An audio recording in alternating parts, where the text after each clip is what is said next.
step in.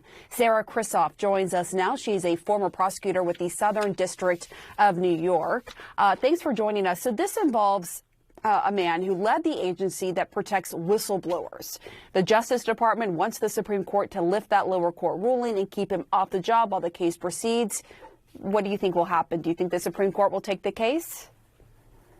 Yeah, this is a real test for the Supreme Court here. Are they going to get involved, or are they going to let this play out in the lower court? So all that's really happened so far is that the district court, sort of the lowest court, paused the termination of Hampton Dellinger. Well, this all sort of sorted itself out, and there was a discussion about whether or not President Trump was able to fire Dellinger at this point. The appellate court sort of upheld that pause, said, okay, there was some dissent in the ranks there, but it said we're going to keep this pause and let this play out, like prevent this firing from happening, keep the status quo. And now Trump's team has brought this to the Supreme Court. So this is sort of the first test of them weighing in on these really exceptional personnel decisions Trump's team has made so far. And what does this all mean in terms of separation of powers and the test of that?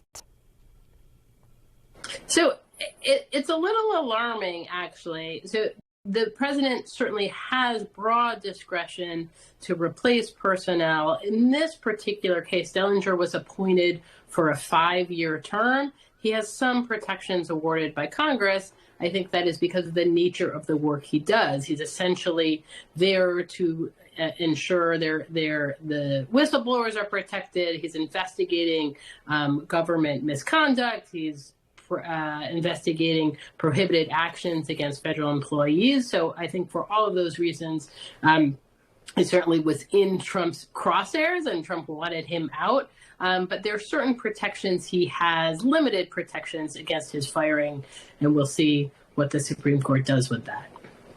We'll be watching for sure. Sarah Krisoff, thank you so much.